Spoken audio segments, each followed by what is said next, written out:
What's up, everybody? It's me. It's a PLD. It's Richard Eric Jarvi. And it's Matty Gunner. And welcome to Class Action. The most punctual movie show on the interwebs.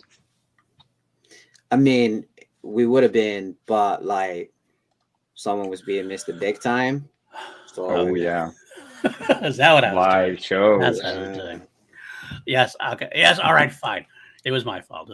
This actually, Big Time your own show, bro. That's true. That's a good point. I shouldn't do that. I should actually make that announcement heads up. There's a chance that this show could be a little bit later than usual from now on. Could be more of a 3:15 Eastern start time generally, because I did join SCN as a producer. So I was on SCN today, SCN Live today, which was a lot of fun. I hope you can go back and watch it. It was a good time with myself, Roxy Stryer, Kate Mulligan, Beth May, and Malcolm. It was a big fun experience for me. And I'm happy to have that opportunity. Start producing it more in March, so I might be a little bit late. So we'll keep it here and we'll see how it works. But we'll definitely be here, Class Action, every other week, because that's the other announcement we never made. I want to make sure we make Class Action is every other week now. And then the alternate week will be Two Mediocre White Dudes on Film. Makes it easier on all of our schedules, I think. It gets us a little more time in between. Prevents a little burnout because we were watching all these movies for podcasts. I couldn't watch anything else. And it was kind of like a little bit stressful at that point. And I talk about that. I have other podcasts coming out. I have other podcasts in plan to be made at this point. Don't you enjoy like when you're at home watching a movie and like if Kim or one of your children goes like, why are you watching? You can say it's for work. For a podcast. This is for work. It's true. I love it. It's easy to do that way. Actually, it's very funny you say it though. I got to appear last night. I recorded episode of You Never Seen It with Allison Salamone, and I got to rewatch The Abyss. So that was I got to rewatch The Abyss for work, and so that was like I got an excuse to watch The Abyss. Now I'm all on board with that. I mean, the only way you get me to watch Moonfall is for work. So that's fair. And we did it, and we're gonna do it again. Moonfall's gonna go up against somebody else. Oh yeah. Just we pick one episode that we redo, just like Action Movie Anatomy is just redoing some of their older stuff. We just pick one, and why do we pick Moonfall versus Geostorm? I don't know. I will conveniently catch the plague that day. We could do Moonfall versus Moonraker. Just throwing it out there. Yeah. I just want to just Moon versus Moonfall. There you go. That would be a very different episode. The moon versus the moon falling. Well, let's acknowledge a few people in the chat. Flicking Real, of course. Doctor Strange. We still talk about that movie more than Love, Thunder, and Wakanda in this house. Interesting. Okay. Kelly W. Yes, we are here, and yes, it is still a hashtag blame PLD situation. Of course. Matty Kearns, love this boy. Honestly, Quantumania might be my favorite MCU movie next to First Avenger. I just need a few rewatches to confirm. That is awesome, and I can tell you why it is. Because it's the most Star Wars film in MCU. Yes, it is. Most definitely is. And then Matt say Moonfall versus Geostorm. Yes, Matt, we actually did that. You should go back and check it out. It was a great episode. It's the only time that Ed Harris on the thumbnail, maybe. No, he got to be for. No, we did the Abyss, the switcheroo. No, not a switcheroo. Which is that was the joke part. But that wasn't. It was a secret. It was the secret hidden. Right. On the thumbnail for that. We did do Kodachrome though versus the Judge back in the old. School. And we've done The Rock versus Con Air in our previous iteration. So, all right, he must have been on there before. It was the first time in a long time I've gotten him on there. Exactly, Matty, because you think like us. You're one of us. That's the whole reason. All right, well, today's episode is Doctor Strange, the Multiverse of Madness versus Ant-Man and the Wasp, Quantumania. We usually do a game beforehand, but we're going to forego the game this week because Ant-Man and the Wasp, Quantumania is a new movie that just came out that we all saw. So we figured we'd use the beginning part of our show to kind of give it a mini review, to give our thoughts on it. This will be spoilers. Obviously, this whole episode is spoilers for that movie. If you haven't figured that out yet, if you haven't seen the movie, don't watch this. Wait, watch the movie, and come back. But let's get our thoughts out there. I already said it's the Star Warsiest MCU film we've gotten. We'll start with you. Jarvi, what did you think about the film? I've seen it twice now. I watched it again yesterday, and I really, really dug it more the second time around. So I'm not in the camp of I'm loving it. but I really enjoyed it a lot. And I think it's not just a Star Wars movie, it's the most sci-fi that I think I've seen Marvel go with the quantum realm, with the creatures. I think it was a bit too heavy on the CGI side, and maybe not the CGI side, but the fact that the CGI was, I don't know, at times it felt like they're all in front of a green screen. It was kind of, the background, the visuals, at times they were awesome at times, but there were times when it felt flat. So yesterday I watched it in 3D, and that's the first time I'm ever going to recommend the movie to be seen in 3D when it's not shot in 3D. The background actually gave it a lot more depth, and the 3D did make it better. Interesting. So that's my 2 cents. I will say that I never got a chance to see this in 3D, but that makes it more interesting to me to try to maybe I will go back and watch it in 3D. Yeah, I did love the visuals. Of course, we know that Marvel Studios has had an issue recently with the visuals. It's kind of in the news as far as like forcing the CGI crews to work extra, yada yada yada. Hopefully, that's actually going to be solved because of the news that Papa Bob Iger is back in charge, and he has decided to say we're going to slow down on Marvel just a little bit, give them room to breathe and let them have their chance to instead of trying to rush everything out like certain Mr. Chapek was doing. So yeah, Papa Bob knows his thing, and of course it was revealed that Kevin Feige also had asked to slow down, and Mr. Chapek had said no, nay. There's a reason why he's out in the street now, comparatively. Yeah, it was kind of a factory. It started to feel like a factory of a studio. Yeah. It's still going to take. Obviously, it's going to take a little while to change the wheel, so to speak. You can't just automatically do a 180, so you got to kind of turn the car out. So some of the things have been in works already, so I wouldn't expect something too quick. But I bet you it will work. It will get done. That's the important thing. Matty, what did you think about the movie? You know what really Chapek's my ass is when people will use, and I get it's their job, critics, reviewers, and everything to base their opinion about a film they haven't seen. I really fucking enjoyed this movie. I thought this movie was a lot of fun, and like Kanji and like you guys, it's probably because it's the most Star Wars movie, and I love Star Wars.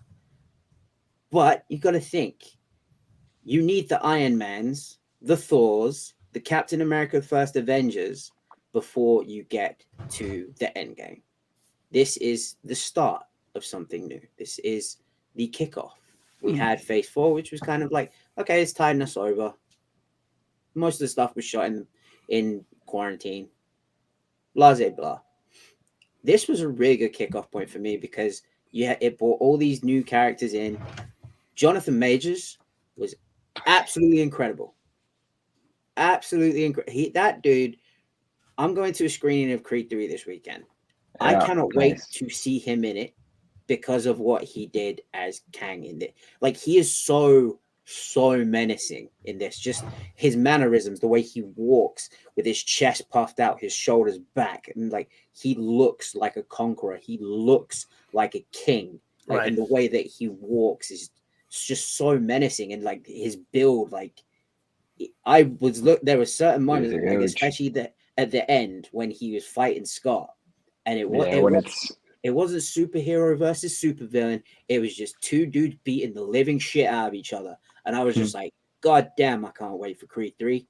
Because watching him throw level with Michael B. Jordan, who is also jacked, I can't wait. And it also showed that like Kang is a villain that, yeah, he's got all these powers, he's all powerful, but he ain't afraid to get his hands dirty. He ain't afraid to just be like, you know what? Let's just fight. Let's just rock him, sock him out of the gates. I loved a lot of there were a couple of twists that I didn't see coming that I was like, huh. I would have thought this would have taken me out, but I was pleasantly surprised at some of the twists in the movie. But my one gripe, where was Luis? Yeah. Missing Luis. Yeah. He should have been the one who narrated the freaking thing, right? Thank you. Imagine him doing like a recap of everything that's gone on in Scott's life up to this point, or just him doing a recap of all of Phase 4 leading up to this moment. It would have been so good. All right. Well, let me really quick before I give my thoughts. Matty in the chat asking, interested to see Pat PJ's thoughts on this episode since Multiverse of Madness is his numero uno MCU movie. I am actually too, as far as the comparison. I do know PJ likes Ant-Man quite a bit. Matt movies also continues. Quantumania may not be a perfect film, but no film is. This movie is just wonderful. I love the addition of Cass as a hero. Yeah, obviously. Scott versus Kang was just a perfect old school movie adventure. Mike Deacon saying, I walked out of the theater with a lot to say about Doctor Strange. I felt next to nothing leaving Ant-Man. Fair. Kelly W. saying the idea that the first three phases were all perfect movies is so overblown. There were good movies and bad movies. They just stuck the landing with Infinity War and Endgame. Yeah. Not wrong there. I can agree. And I will say Mike Deacon saying neither of these are even remotely close to top level MCU, but I'll take Zombie Strange every day. That's a good point. All right. I want to bring up, actually, before I go into it again, what Kelly said about sticking the landing with Infinity War and Endgame. It's something that I preached a long time ago when Endgame first came out. I think I did it on here. I did somewhere on the channel.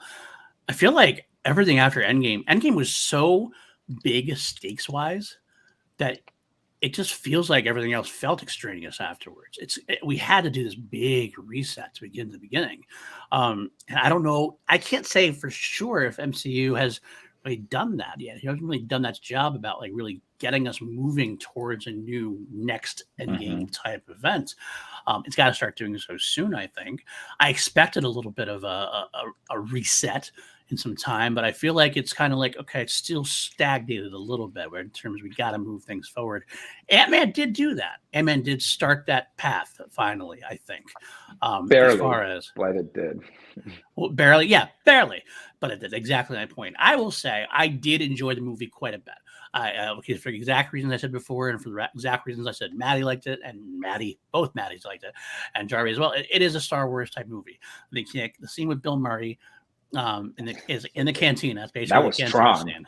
That was a little bit strong, but there's definitely a cantina scene as well with the aliens and things of that nature. I didn't think of that. That is full on Tron. Holy shit! I didn't think of that. That's a good call, Jarvi.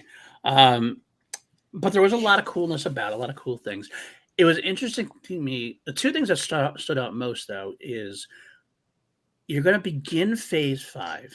You're going to make a big blockbuster type movie to set up where the whole of your franchise is going, and that's a big franchise. And you're going to do it in an Ant-Man movie. I mean, the change of tone between Ant-Man, the original Ant-Man, and this film is beyond conceivable. I mean, Ant-Man, the original, was a very low-key, low-stakes, down-to-earth, street-level almost type of movie. Had a few things here and there that mentioned the quantum realm, obviously, and everything else. This is exactly the opposite, and I think, to talk about your gripe, Matty, I think that's why Louise isn't in this movie. I think it just feels like it's a totally different movie. That Louise, his rants and his narrations and things like that, his feedback or his recaps, they fit in the Ant-Man movies from the Ant-Man 1 and 2. Do they fit in Quantumania? I don't know. I love them. One of my favorite parts about the Ant-Man saga, and I did miss him. I will agree with that. But I think it was done specifically because they were trying to set up the new next mega level event, and that was almost like too comedic for it to do so. At the end of the day, I walk out. I get what Mike is saying as well, though. I do walk out going, that was good. That was fun. I don't see myself really focusing on it. I don't see myself going, I got to rewatch Ant-Man when it comes out on Disney Plus. I got to do this when it comes out. I will, and I'll be happy to do so. I'm never going to skip it. So I don't think it's top Marvel movies for me. But I definitely loved it a lot more than the critics did. I'll tell you that much. The critics were slamming the hell out of it, and I don't see why. Because it was zany, it was fun, it was a very comic book, it was adventuresome. Like, they got out to different things. I felt like they really slammed on, I guess, we'll talk about MODOK eventually at some point during the show, I guess. They slammed on MODOK. I kind of thought MODOK was silly fun, just like he was in the comic. If you're going to make that character in live action, you got to lean on the silly, stupid fun, I think. No, you can't do that like really super serious and have that character work. Darren? It was great. Sorry. Go on. No, go ahead, please. Here's the thing, and I was talking to a friend of mine about music the other day, and this is a kind of a similar conversation. We like the bands that we do because when we heard them for the first time, we were angry young men. We're not angry young men anymore.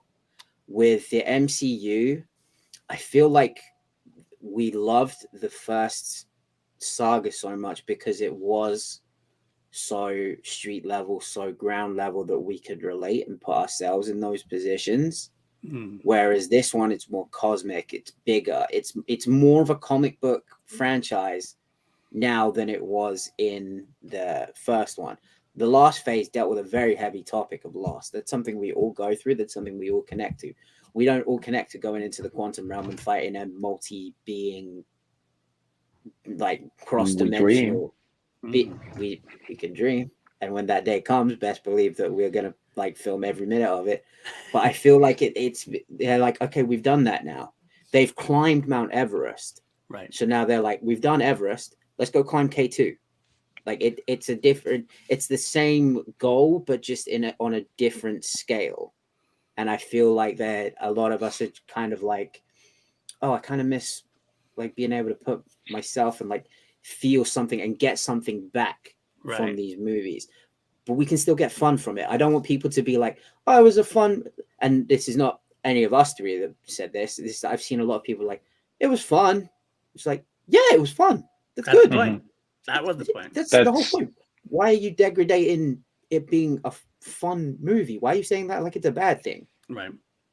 But people expect a bit more from the MCU because of that high point of Endgame and Infinity War. And I think this movie was like the greatest hits of a lot of movies. Like we talked about, like it was Star Wars, it was Spy Kids, it was Tron, it was freaking John Carter at times. And it just took of everything, all the franchises, all the best things, jammed it together, made it a super fast-paced movie. And I think it just lacked some of that originality, which Kang brought, but I think the biggest problem with the movie is it didn't have a lot of originality about it, and a lot of uniqueness about it. Effects-wise, details, sure, but overall, kind of a generic story. Fun, but generic. Well, here's my question then. If this was not the first movie of Phase 5, if this was not the first movie to like set up everything, so to speak, if this was just a middle of the phase movie or whatever, maybe Kang shows up and he does some stuff or whatever, would it be as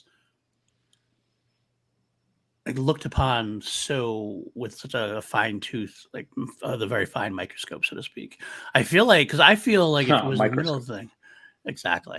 I feel like in the middle of the middle of the phase, it almost like would have get in the past, like, oh, that was a fun movie, that's cool, let's move on to the next one. But like this was supposed to be, you begin the phase with a big punch in the gut to get you going, and this was fun. Comparatively speaking, I don't no problem with fun. I do wonder if that doesn't hurt it that gets set up in the franchise, so to speak. I think possibly, but if you start with a big power punch and then bring it down to just fun, you risk of people looking at it in the same vein as a Black Widow or a Captain Marvel, which are movies that are fun, they are well made, but for some reason just don't connect with people. And that's fine. Again, that's fine. You can go to the people. It's okay to go to the movies and have fun. Yeah, it's not a bad thing. You can go to the movies and do you think I'm going to watch John Wick for like emotional depth and growth? No, I'm going to watch Keanu throw dudes in the cars. Like I don't give a shit about that. For like that's not what I'm going to these movies for anymore, because that's not what they're trying to do anymore. Here you go, Matty, and I'm going to bring Holy Snokes into it. Is this more of an enhancement movie rather than a movie? Ooh. This is an enhancement movie. Right. Enhancement episode. Yes, I do watch that show, and I do watch The Bad Batch. There you go. Fair enough. It's gotten way better though. The show. I love it. It gets better with it. It gets better with each. It started off pretty shit, I'll be honest, but it's after the Wookiee Jedi episode, it's like. Remember, you had struggled with Bad Batch a little bit last time through, also. Yeah. But I'm glad you're enjoying it. Speaking of that, we'll plug that tomorrow. Holy Snokes will return with the review of the next episode of the Bad Batch, so stay tuned for that. But okay, all right. So we have said our pieces. I guess you want to give it a star rating at all? Like maybe out of 5 stars, or maybe we should go out of 11. We always go up to 11 on PLD projects. So out of 11 stars, where do you put it? I have a 7.5. 7.5. Okay, I'm gonna give it a solid 8. Solid 8. Oh, With that, so what's a 3.5 out of a 5? A 7? I go to. I would give it a 7. 7? A 7. Yeah, that's where I am. I might be like 8, 7.5, 8, somewhere around there. So, Hmm. all right, fair enough. All right, let's get into our show then. We've gone into it. We've gotten our piece said about Ant-Man 3 as far as overall. Let's get into the nitty-gritty of it. We have 5 custom-made categories in here, and we're going to discuss each one and see which one comes out, which of these movies comes out on top, which of this movie is banished to the Multiverse of Madness, or which one's banished to the Quantumania. I don't even know what I'm saying anymore. Okay, here's the 5. Here are the 5 categories. We got better heroes, better villains, better tone, better story, better visuals. We will start with better heroes. I give you the floor. Jarvi. Again, me? All right, I guess I'll start this off. Beauty before age. Yeah, this I feel like is gonna do a bit of injustice towards Quantumania, but I do think that Doctor Strange has more memorable characters than Ant-Man Quantumania. I think Han Pym is probably the most, I don't know, interesting characters, but and I'd say Michelle Pfeiffer's Janet as well, but they all sort of kind of blended together for me. They all had these kind of like Cassie has a suit now as well.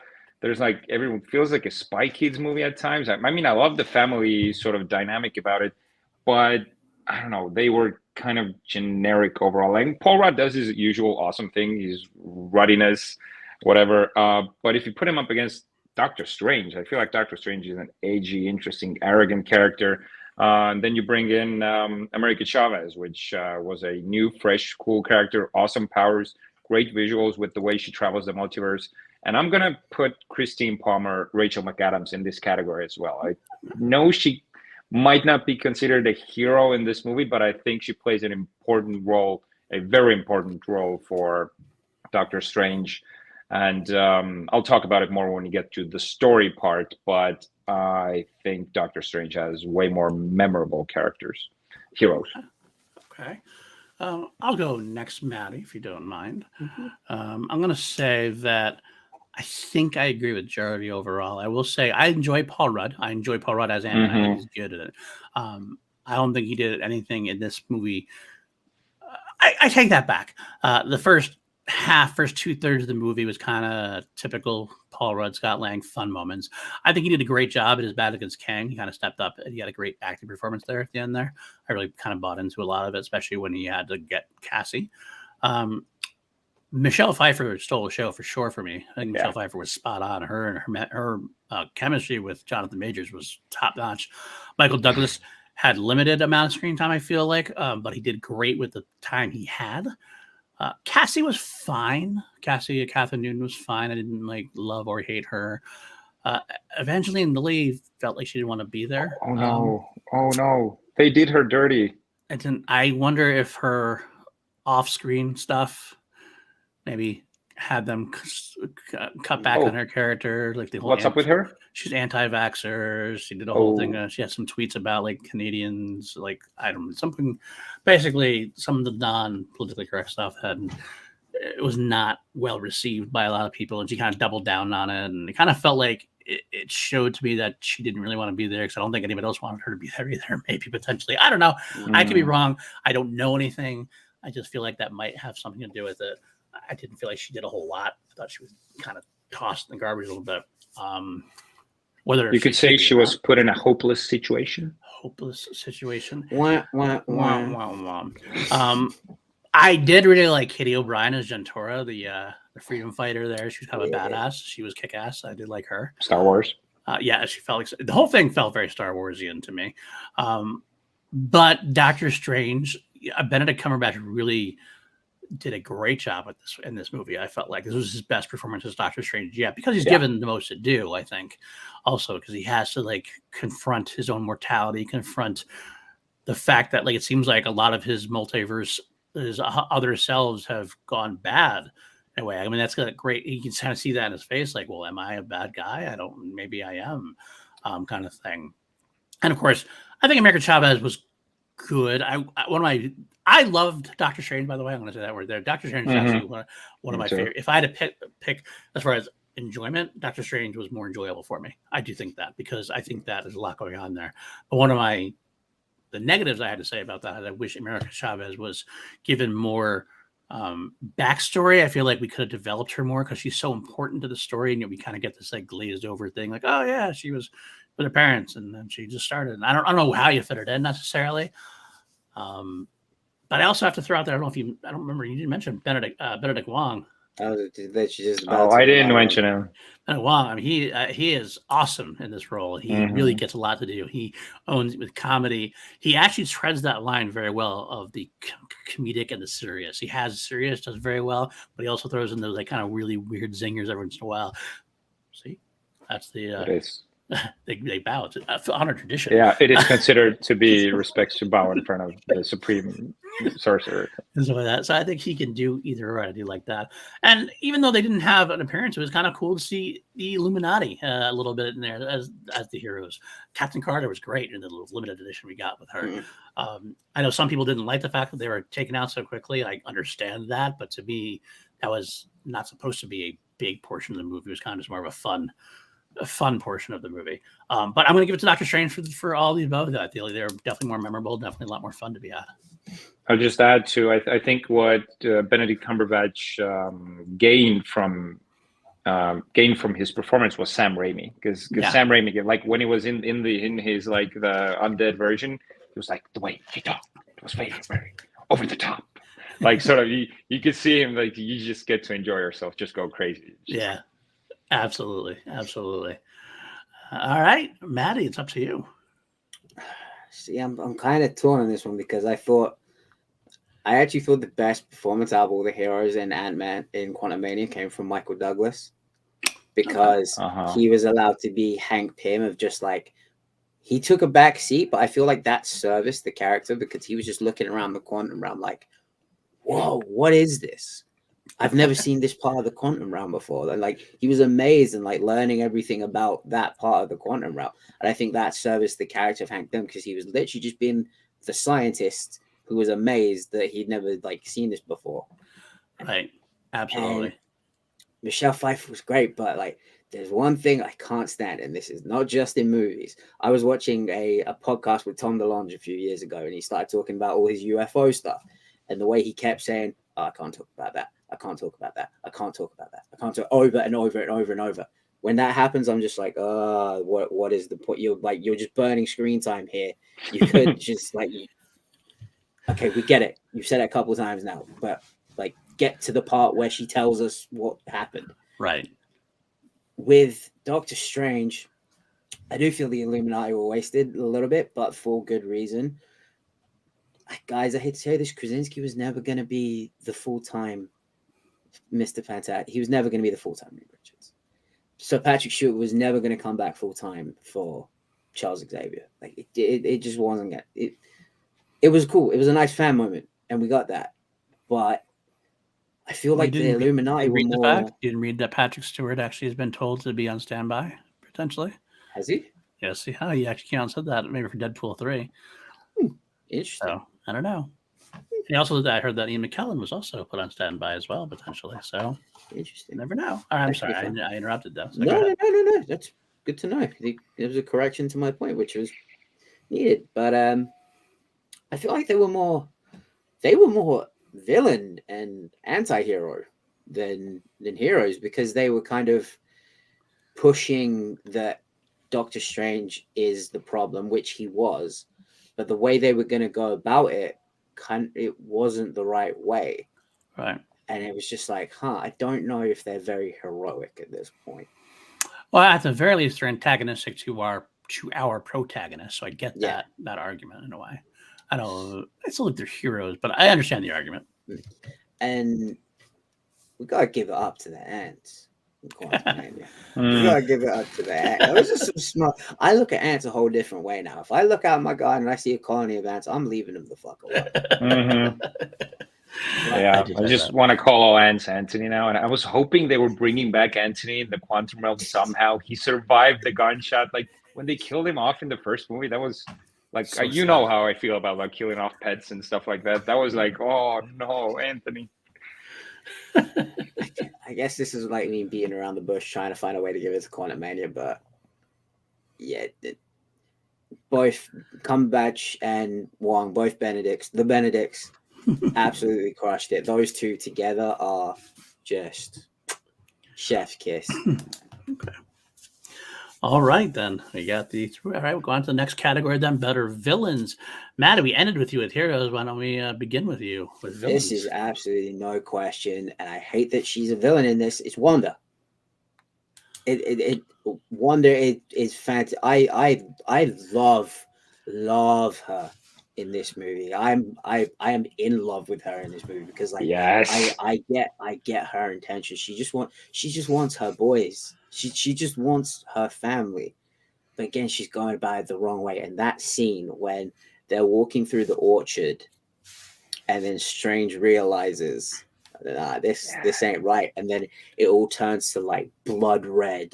It all turns to scarlet. I'm like, okay. Like, and I get there's the whole thing of they threw away everything that happened in WandaVision. And it's just like, what happened in WandaVision? She had a breakdown. And we saw at the end of it, she was using the Darkhold. She's using dark magic. So where's the throwing it away? It's a perfect continuation. She was like, okay, I did a bad thing. Let me go to somewhere remote and see if I can do it away from hurting people. But she couldn't. And it was just like she was like, it was a perfect example of a mother will stop at nothing to get to her children. And I feel like she encompassed that absolutely perfectly because even Strange couldn't stop her, Wong couldn't stop her, America Chavez couldn't stop her. She was tearing through everyone. And it took herself really realizing what I'm doing is wrong.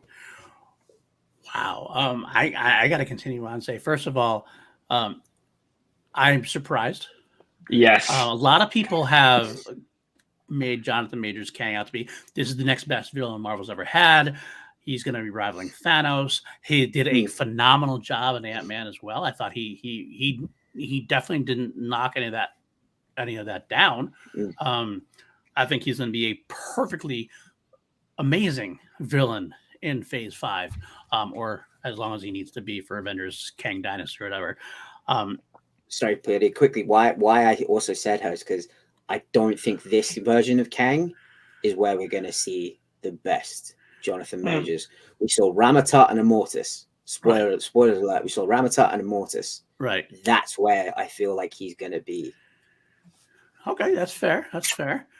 Lego, good to see you. Good to see you, Lego. Huzzah, I made it home. But that's been kind of like the storyboard. The storyboard is Jonathan Majors Kang, the best villain since Thanos. And I think that he did do an admirable job. I think he will be up there. I thought I was going to be the only one voting for Wanda, but I am also voting for Wanda for exactly all the reasons you said. I, too, have never gotten this understanding why, well, it undoes the end of WandaVision, because it absolutely did not to me. To me, she made the choice then to be the hero, and she was supposed to be a hero. But then we have the extra scene after where you see her later on the scene with the Darkhold, the book that corrupts you, the book that turns you evil. Like, that's not a thing. Like, I understand the argument of making a strong female character, a strong female heroic character into a bad guy due to, the situation where she loses her children. It's a trope. I understand as part of the arguments against it, but I kind of think you got to take it case by case. And I think in this one, it's done very well, not only for the reasons I said, but in the comic book, she's also had villainous runs as well, where she's done similar things where she's the one in the comics where she killed half the mutants off. House of M, right? All mutants, yeah. House of M, where she just no more, or she said no more mutants. I think no more mutants, all mutants and everything else. So we've had situations. This is perfectly in line with her character, and she gives us a powerful character. You said it yourself. The heroes of this story didn't beat her. Doctor Strange is one of the most powerful heroes we have. Could not beat her. She had to take care of things herself, and she had this wonderful moments of her heroism in there as well, we got to see parallel Wanda fighting for her life, fighting for things. She fought for her boys. I think that Wanda was phenomenally drawn here. I think that she could still have a story of redemption somehow to at some point hopefully come back. But as far as you have the Wanda villain versus the Jonathan Majors Kang villain, Jonathan Majors was great. He got beaten by a bunch of ants. That struck it down for me a little bit, to be honest with you. Like, I mean, I get it, whatever. The ants are cool, and I get that. And I mean, I love the fact that he was, like you mentioned, pounding Paul Rudd. I had no thought in my head that Paul Rudd could absolutely any way beat Jonathan Majors back. Like Paul Rudd was gonna die. Things didn't happen right. But at the end of the day, I just felt Wanda had more. I loved Wanda's backstory. I love her character so much. So I felt more when I see her turn villainous. And the scene in the orchard alone, I agree, Matty. This was a great moment. Especially to go something like what it was that he says. He turns something. He goes, You didn't mention his name, did you? You didn't mention America's name, did you? No, I didn't. Too bad. Yeah. Wow. I like that quite a bit. I think there are things that are wrong with the idea of it, but I think if you take case by case level, I'm okay with this. I understand why people aren't. I'm not going to say that you are wrong if you don't like Wanda's villain turn for whatever reasons. We each approach our art differently. Even like I was saying here, House of M was sexist when it came out. Hey, that absolutely your strong opinion on that, and I can't say you're wrong. It didn't, maybe as a male, didn't affect me as much. I appreciated Wanda's villainous turn in Doctor Strange, and to me, she's a far better villain than Kang was.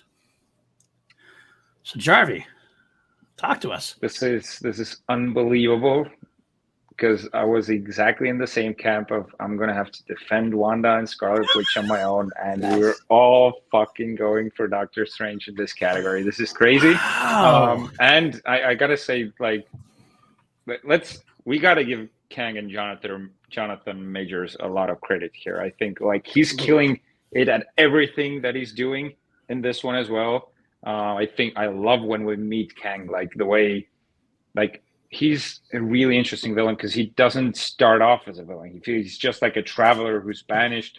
He starts off very calm and sort of in control. He's almost gentle about the way he talks, and he is. And then he starts sort of layering on the threat side of it. And when he shows his powers, they're kind of vague. We don't get to see like his full power, but we get to see like if he goes fully rageful, he can destroy anything in his way. Like he has these lasers that he shoots out. He can just like strangle someone in their own suit, which was kind of weird. Why didn't he do that with the ants? Why didn't he use all that lasers with the ants? That was a weird thing, because his suit wasn't broken then. So he was a really cool villain. And when Matty said it, when he started like meleeing Scott Lang, I mean, he was just ferocious the way he was fighting. The bicep, like when he was on the floor and the camera like stopped on his bicep, I was like, oh. I felt the stomps. I felt them like in the theaters. I'm like, oh. And the way he ran as well, there was something like feral about him. Like he was just like, it was a very physical and cerebral performance. But I got to say, Wanda and Scarlet Witch, one of my favorite characters in the MCU altogether. I think, well, she's always teetered sort of in between like the villain hero side. She gets to turn to full blown villain in this one. And you were saying like these transitions that he does when she has those really endearing and emotional moments when they first meet, like she's fooling Doctor Strange, and the moment he finds out, like the way she just looks, feels, talks, her body posture just changes. Like acting wise, she does a lot of those moments when she's talking to her kids. She's like, oh my God, what am I doing? And then the click, and she's again on the villain side. Like she has those awesome moments that Elizabeth Olsen gets to use in her performance. It's tremendous. And they can't beat her. They can't beat the Scarlet Witch.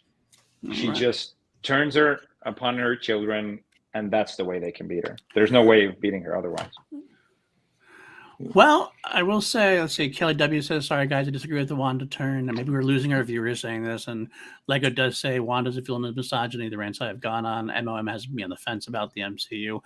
You know, Lego, I do get it. I'm sorry that was that way for you. I'm sorry. I wish I mean, we all see things differently. And I can understand certain viewpoints aren't quite the same, but it is what it is. We voted on it this way, and I feel that way at this point, and can't say much more right now. Here's the thing: I think more looking at Wanda as an antagonist, more as a villain, because I don't even look at, and like you can go back and watch our Thor: Love and Thunder show. I don't even look at Gore as a villain, and I think Gore was a very misunderstood villain, but that's my personal perspective of how I relate to Gore. I will say, though, top off to Jonathan Majors and how good he is. He had he went from his moment of kicking the living dog shit out of Ant-Man and me being like, Jesus Christ.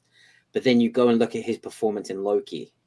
Every minute he was on screen talking, I was glued. Mesmerized. Yeah. Like, yes, please just keep talking. Just keep there wasn't much physicality to his role other than just sitting there and talking. Right. But it was like Jonathan Majors has a way of doing it with posture. Right. Every posture he has, it's just like, whoa, okay. I'm just gonna stand here and I'm gonna sit here and watch you. He does that. He does the talking part here as well. And when they sort of didn't finish his thought, like when they gave him purpose, like why is he destroying all those universes in the multiverse? Like, because there was a moment where he could be considered the new Thanos, because he said that he was saving the multiverse from the other Kangs because they were meddling with time, doing things that they didn't understand. So he has to destroy these timelines to stop them. So again, there was this Thanos side of it that he's actually trying to save the world, but they kind of didn't go, they didn't finish up with the thought. They just gave us some of it. Yeah. All right. Okay, I just want to throw out there, Kelly saying, of course, if they spent more time turning Wanda, I may have been on board. I can understand that. Maybe it was too quick for some people. It worked for me, though. I kind of saw it all happen off screen. That's what I kind of saw it as. So I kind of bought it, though, when it happened because of WandaVision, because I saw how she was breaking down and because of that post-credit scene. But yeah, interesting, though. It's kind of funny how we all thought they were all going to go with Majors. I think that's a funny thing to do. Mm-hmm. All right, well, let's move on then to better tone of a film. I'll start this one off. I think I might shock the world, maybe. Don't you dare. I'm giving it to Doctor Strange. Son of a. I'm going to give it to Doctor Strange, and here's why. Hear me out. I think you expect me to pick Ant-Man because of Star Wars of it. Yep. Star Wars of it. And I did love it for that reason. It's not like I don't like the tone of Ant-Man. But Doctor Strange, especially given its time in the MCU, is more unique tone than Ant-Man has. Ant-Man's space opera we've had in Guardians of the Galaxy a little bit. We've kind of scratched that itch a little bit here and there. We've had a lot of space battles. We've had Infinity War in space. Thor Ragnarok, Thor Love and Thunder did a lot of space stuff with goats that are flying through the air. So there's a lot of space fantasy stuff, space opera type stuff that we've gotten. We've never gotten it more full on than we got in Ant-Man 3. But name another horror film that we've gotten from the MCU. The first Doctor Strange, which wasn't even that much of a horror film. Yeah, this was very Sam Raimi. What was that? With Dormammu. Dormammu. With Sam Raimi directing it. It felt very Raimi-ish. It had this kind of very great designed monsters. The tone was one of, we're going to try to scare you as much as we can, given we're going to absolutely have some limit because it's an MCU. We can't go full-blown Evil Dead horror in the MCU, but there were some genuine great moments of horror. I remember when I rewatched it, one of my favorite moments was when when Doctor Strange, America, and Christine were running into the tunnels after the Illuminati were killed, and all of a sudden the door stops, where they stop and look, and all of a sudden Wanda just shows up with those red eyes in the face, and you're like, whoa, holy shit, wow.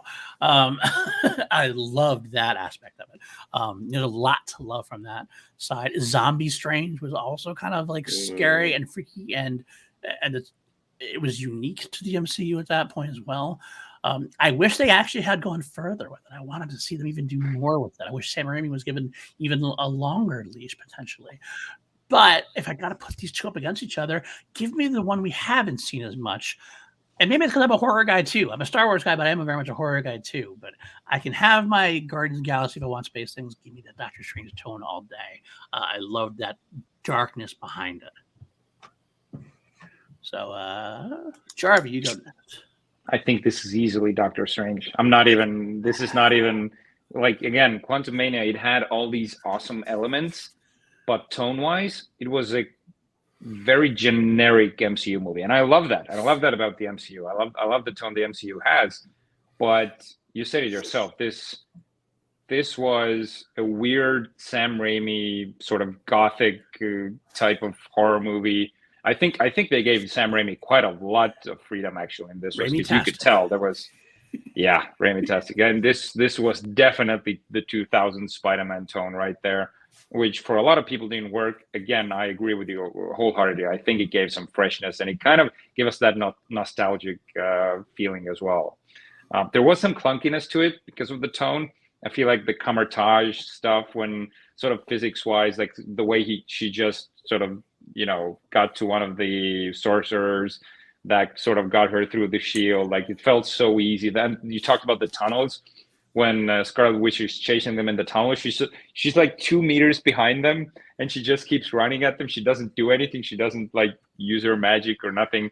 So there's kind of clunkiness to it, but I think it freaking worked. Like in the end as well, like when America does her like the kick where she opens the portal, kicks Wanda, goes, Wanda goes, like the cinema fucking rioted at that moment. Most of the people hated it. They were like, oh no. I was just like, yes, give me more. This is awesome. So definitely more memorable tone, Doctor Strange. Yeah, this is easily Doctor Strange. All right. Matty, what are you going to do for us here? This is interesting because you would expect the goth to pick the gothic horror movie, right? Wrong. Okay, I remember reading some knucklehead opinion. I can't remember who posted it. It said that the worst thing about the Multiverse of Madness was the Sam Raimi-isms of it. The fuck out of here. Scott Derrickson is pissed because Deadpool is now rated. Deadpool 3 is going to be rated R. And he wanted to make this a more rated R horror movie. Yeah. So, he's pissed at that. But I think Sam Raimi did a brilliant job giving like the campy horrorness that we come to expect from Sam Raimi. It's what he does best. So when you're making a movie like that, you bring in the master, you bring in the best at it. I love Yes, I'm doing it because it reminds me of Star Wars. I don't care. It's actually made me go back and rewatch The Rise of Skywalker in that moment where all the pilots come in, where they're literally 100% the Navy. It is. I was just like, that moment. I was when all the ants come in. It was literally like the end of the Two Towers when Gandalf comes up on the hill. You see the light come down, and it's literally like. You see it, the light comes down and the ants come through. And I was like, that is pretty much exactly like shot for shot. The Rohirrim arriving. And I was just like, you know what? Yeah, that made me feel good. I fist pumped at that moment. I was just like, yep. It gave me the warm and fuzzies and like just what things that people say are tropes of like Kang being like, oh, if you don't do this, I'm going to kill your child. Blah, blah, blah, blah, blah. There's a reason that those tropes are put in the movie so many times. It's because they fucking work every time.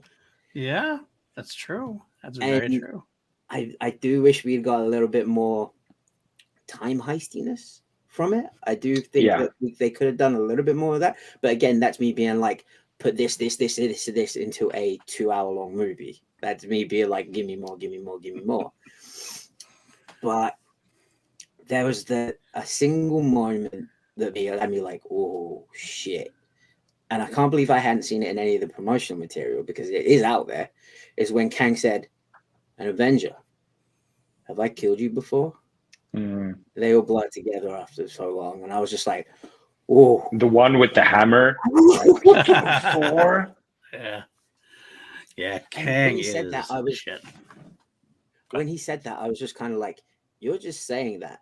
I know who you know who he is. You're just saying that to be a menacing prick." Because he knew Scott was Ant-Man. Right. Because he kept calling him Scott Lang, and then he had the moment he was like, Ant-Man.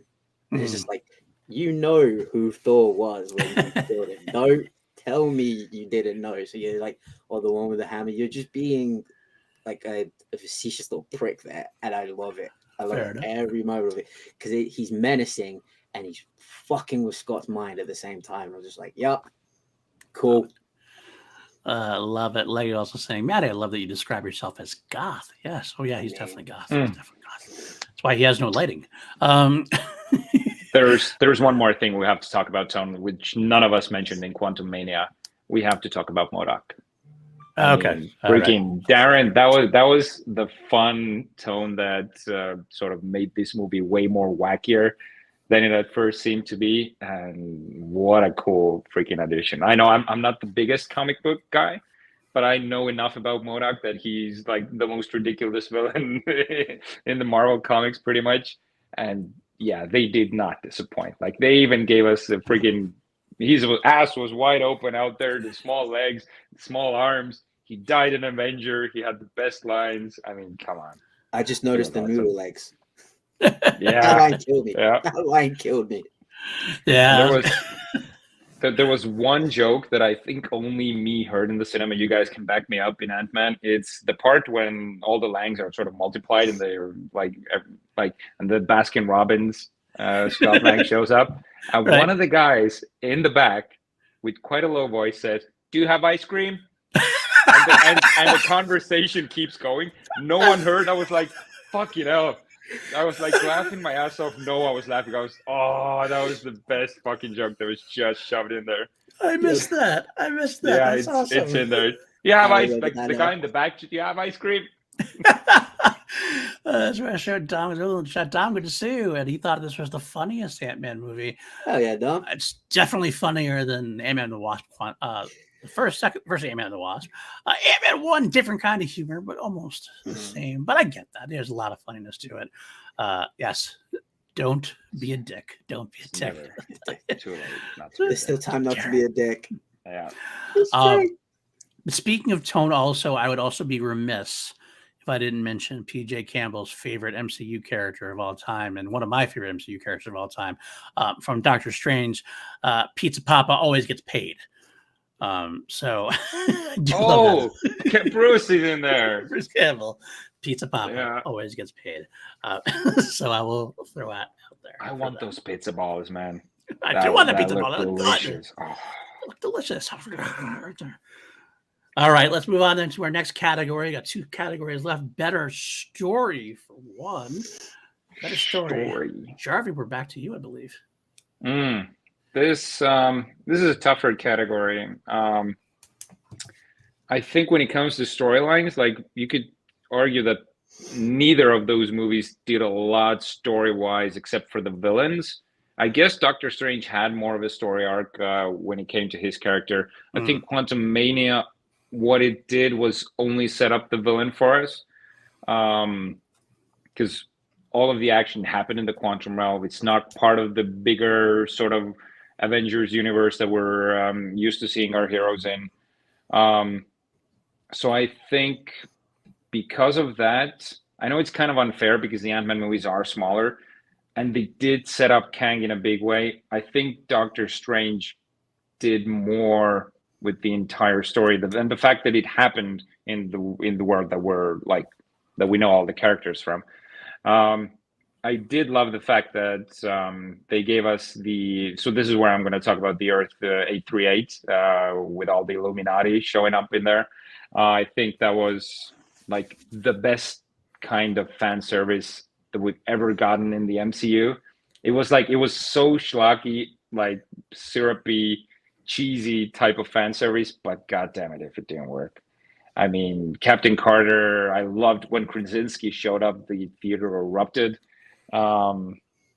Yeah, this was, I think story-wise, it's kind of difficult to remember the story of Quantumania because it was very high-paced. It was, a lot happened, there was a lot of fluff, but at the end of the day, nothing really. The Kang that we sort of went up against, even he sort of, I think he died. We don't know if he died. He got sucked into the fucking time ball thingy.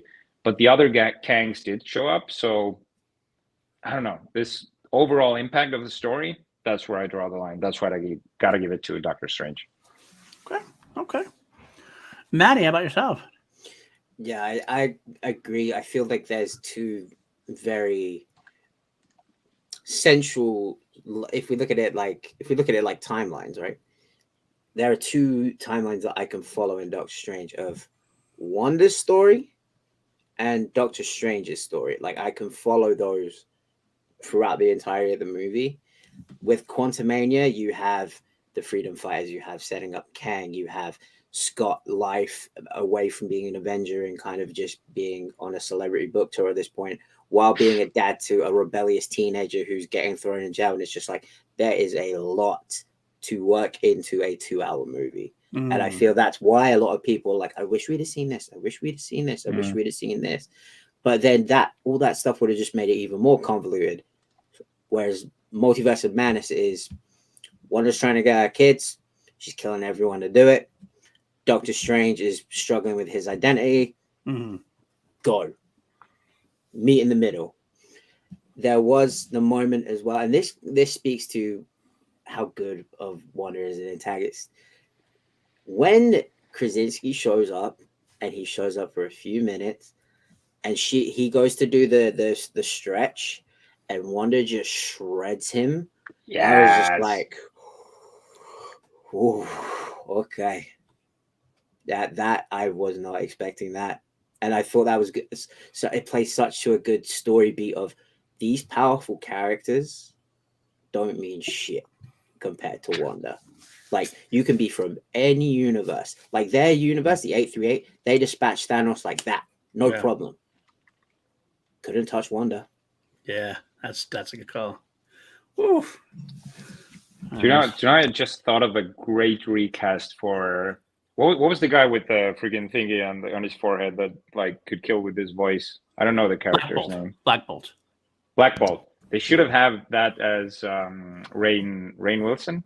Yeah, so we would have had just Jim and Dwight team up together, both die. I mean, it's kind of you could kind of cast him as that character also. That's interesting. That's Switch funny. Charles Xavier out for. No, I'm not going to do that. All right, Kevin. All right, then moving on then to better story for myself. That's a good point. Yeah, you guys both make great points. I think I have to agree, but I have to agree that I think Doctor Strange wins this one for me as well. Doctor Strange, I feel like took a moment from WandaVision, developed a little bit, took a moment from Doctor Strange's past. It kind of did a better job fitting in with the overall. The story fit in with itself better. The Ant-Man and the Wasp, Quantumania felt like a departure and took a little bit to get used to. And then it was all about the quantum realm, which is not something we deal with very often. And it had a lot to do with Michelle Pfeiffer's past, which is cool, but it was almost too much of the story. It's a lot of it was the past and deal with the Doctor Strange has worked better story-wise from point A to point B to point C to me. There's a lot of going back and forth on where we are, a lot of different relationships you're trying to mend. It almost was a little bit jumbled in Ant-Man for me. Too much like with Kang on one part, you had the rebels on one part, you had the divided up heroes at one part, you have Cassie and Lang and Scott Lang's relationship at one part. He had a total disregard for like some great actors in there. Like, God, I forget the name of the guy. God, what's the guy? He was with the rebels. He was the guy. Oh, the mind reader guy. The mind reader guy. I can't remember his name. The actor's name.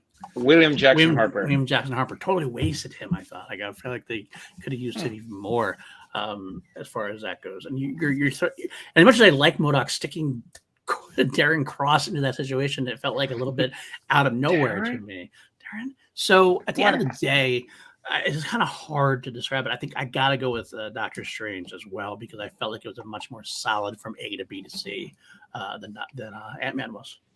One thing that I forgot to mention is the love story factor, that how they sort of gave Doctor Strange this closure with Christine Palmer. Like he couldn't tell her exactly how he felt, and he had that like such an endearing moment between them.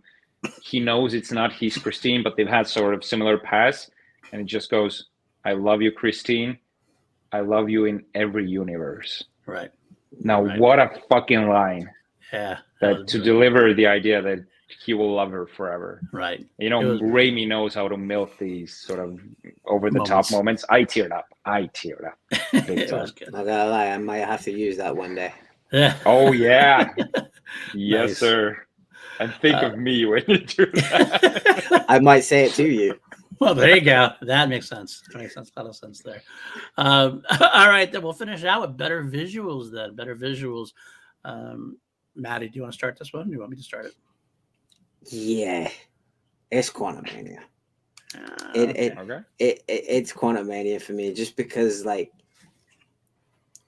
if we're just talking, okay, if we're talking just visuals of like how like the shots looked and everything, and I get that it's a lot of CG, it's a lot of green screen, but there's something about it that is so otherworldly and so like almost ethereal, the way the quantum realm looks, that had me just like looking around at it the whole like I caught myself in moments looking at like the backdrop and the scenery more than what was going on, and I was just like, whoa, like this looks cool. This looks like something like right out of a video game.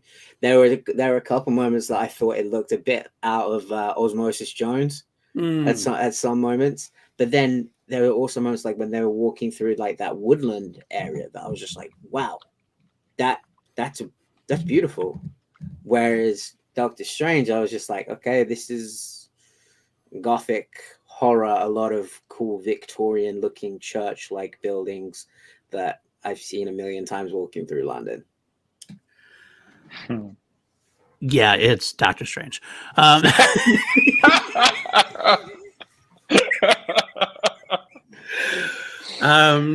To me, Ant-Man and the Wasp, Quantumania, it kind of, a lot of it blended together for me. It almost felt like a blurred landscape to me. Like there was a lot of creativity, a lot of good colors, but I kind of didn't know what I was looking at half the time. I mean, I did, but I didn't. Like it just kind of all seemed a lot of samey. It was nice at first, but I kind of got, by the time I got to the King's Castle, I was like,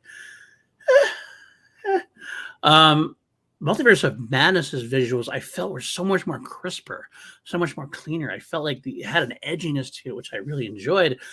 I loved getting to see all the different, like when one of my favorite moments was when America and Strange were tumbling through the different universes, and like they did stuff you wouldn't think of. There, like a universe, there it kind of reminded me a lot of everywhere, everything, everywhere, all at once in a way. Also, there's a paint universe, there's a cartoon universe, there's different things going on. I gotta say, like that. The visual, and then you tied it in getting the gothicness. The Mount Wondergore sequence is so cool up there. They're visually stunning. The way those visuals look, the cliff itself, when Wong falls down the cliff into the Superman 2 smoke kind of situation, like Zod falling down the ice pattern there. Getting to see him in that part of it, getting to see Wanda's face. I think it says, I don't know, to me it counts as visuals.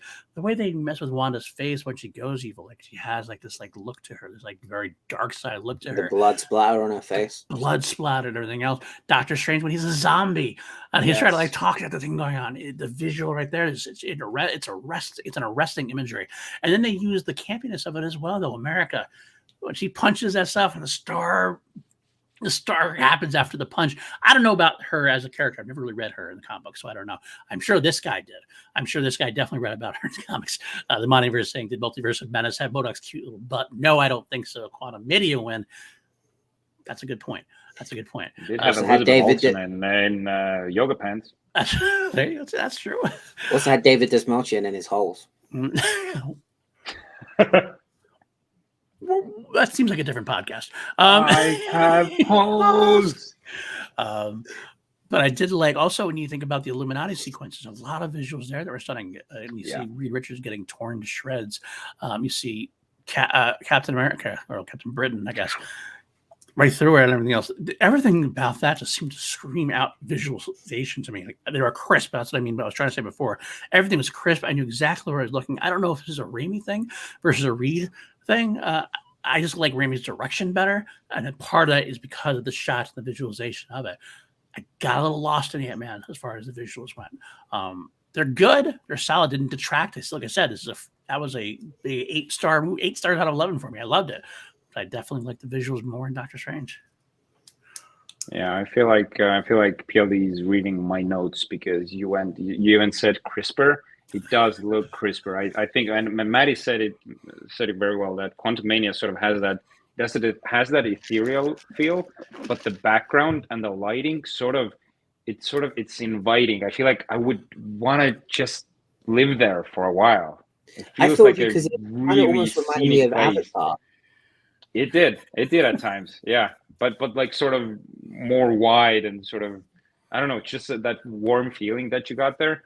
But it was like Quantumania like Quantum Realm all the time. Whereas Doctor Strange had that sort of multiverse travel parts, yet had those practical sets as well. And I think the use of practical sets and prosthetics with the undead Doctor Strange and everything, that's what got it over the edge for me for Doctor Strange. It was a visual feast for Quantumania, and the 3D did make it better. But more memorable, again, it's going to be Doctor Strange because it had more variety. It was crisper. Well, folks, I didn't expect this. Me neither. I was a big fan of Ant-Man and Quantumania. I love it. It's one of my favorite movies I've seen in a bit from MCU. Up there with a bunch of them. Ant-Man just got his ass whooped in this particular contest. It's little MODOK ass. His little cute little MODOK ass lost 13-2. Oh, I gave 0 points to to Quantumania, but not for the lack of quality of the movie. No. It just a little bit, category by category, Doctor Strange was better. A little bit. It is like the Rotten Tomatoes score. Like, we still put it, it's still fresh, even though it didn't get the amount of reading it. It's not about being rotten or fresh or rotten that way. It's just the percentages of it. Is this fresh or is not?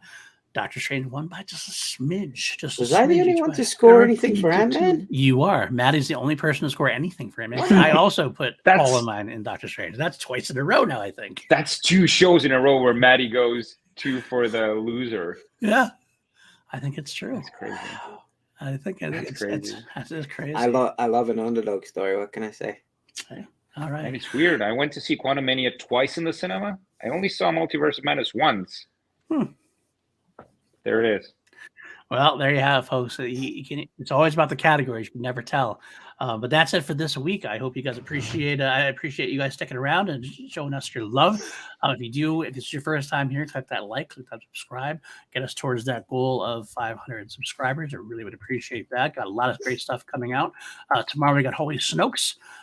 Friday on the PLD bonus, now the PLD Crown Jewels YouTube channel. The next episode of Crown Jewels will go on there. And of course, next week, PJ Campbell and I will be back with Lethal Comedic or White Dudes on Lethal Weapon 3. In addition, we have a couple different other podcasts coming out, but we'll talk about those soon. One of them being the Harrisons. That should happen. I'm going to have a couple episodes in the can before I actually start showcasing them. But one is almost done, and then the others will come soon after that. Also, if you have another way you want to support the channel, of course, you can always go to PLD Products Patreon, patreon.com/PLD Products, where you can join such wonderful folks such as Matthew Kearns, our newest patron. Love you, Matty. I really appreciate you. Brandon Buckingham, Jeff Alterman, John Lestrina, and of course, everyone else. I really couldn't do this without you. I really, really, truly appreciate you guys. That's about it. Matty, where can the folks find you? You can find me here Tuesdays and Wednesdays for Class Action and Holy Snokes. And Paul, am I okay to talk about the Creed thing that I talked about doing? Yeah, go ahead. You can announce that if you like.